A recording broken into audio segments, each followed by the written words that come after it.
Hi, how are you today? Good. I'm going to teach a game. It's called tennis. When I first started playing tennis, I was about the age of 11. And I actually almost didn't want to play the sport. It was because I had a pro that tried to teach me too much all at once. And it was like information overload. So I actually almost quit. But I kept playing and I kept playing, and I realized a couple things. That tennis is basically about 4 different maneuvers, and you pretty much have the whole game down. A guy by the name of Tim Galloway in 1973, he wrote a book, The Inner Game of Tennis. And he basically stated that the tennis game was 80% mental and 20% physical. And as I've played for over 30 years and played D1 ball as well as some open around here, I've actually kind of come to that realization as well. So what I'm going to do is I'm going to show you basically 3 different maneuvers: the footwork, the forehand, the backhand, and the forehand and backhand volley. And basically in this sport, this is all you're going to need to know to play tennis. I did wear this tennis outfit because kind of letting you know what will kind of help. Mesh is really good in the desert because if you wear cotton, you'll really sweat. So this is very nice. And always, if you can, try to wear some all-court shoes because that way you won't scuff up the court. Anyway, I'm going to get going. I'm going to pick somebody completely random.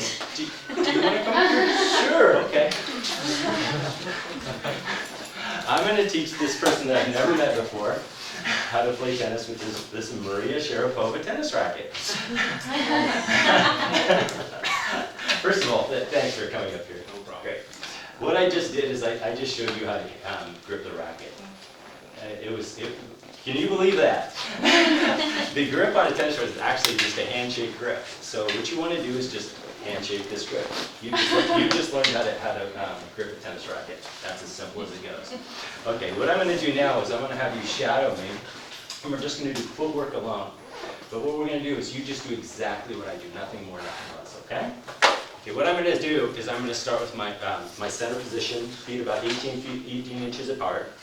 And I'm going to step over my right to the left, and all I'm going to do is rotate my body. Don't do anything with the racket.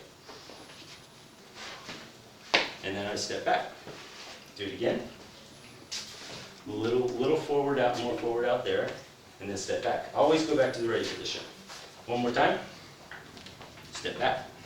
Okay. Now we're going to do the other side. We're going to do one step over. And step back. We're going to do it again. One step over, step back. And one last time. One step over, one step back.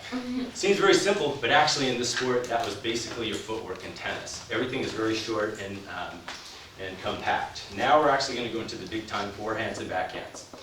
With this, all you're going to do is step over and keep the racket right in front of you and turn your body just like me. Step over, step back. Step over, step back, and one last time. Step over, and step back. What I've done is I've showed him how to actually take the racket back. One of the biggest misconceptions in tennis you hear usually, it's the husband telling the wife, "Get your racket back." No. Actually in tennis, if you actually make the proper body rotation, your racket is naturally already back. You don't even have to worry about that, and then you just hit the ball. Okay, now we're going to do the forehand exactly like that. I'm going to move over a little bit. Okay, step over. There we go. Over. And back. And over one more time.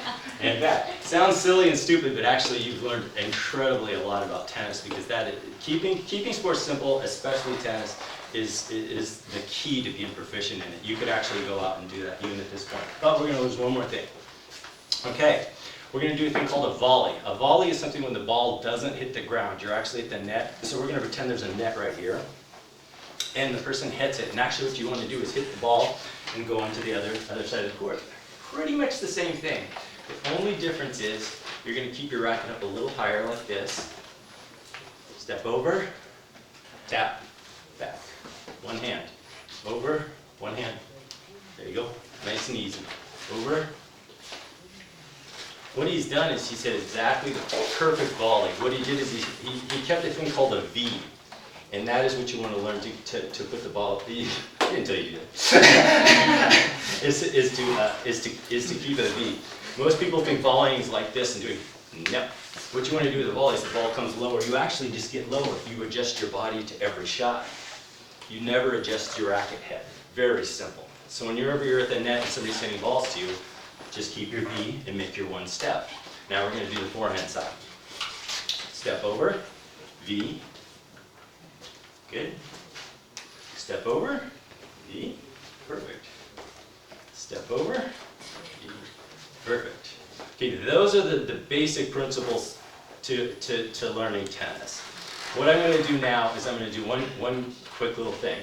This person has never played tennis before, never seen a racket, is actually going to stand in the middle, and I'm going to tell you what to hit. Hit a forehand volley.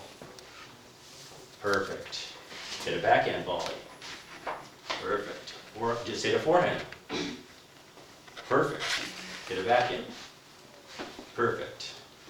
What you've just seen is perfect, exactly all you're going to ever need to know about tennis. So if you ever go on a court and you think you need to run around and chase balls, that's all you need to know to be a good tennis player.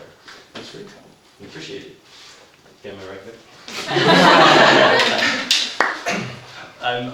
Just in closing, tennis can be really fun, just like any sport. I think the key to tennis or any other thing, I heard there was some boxing and other things, is keep it simple and do the basics to perfection. That's the key. Don't try to complicate everything in this planet.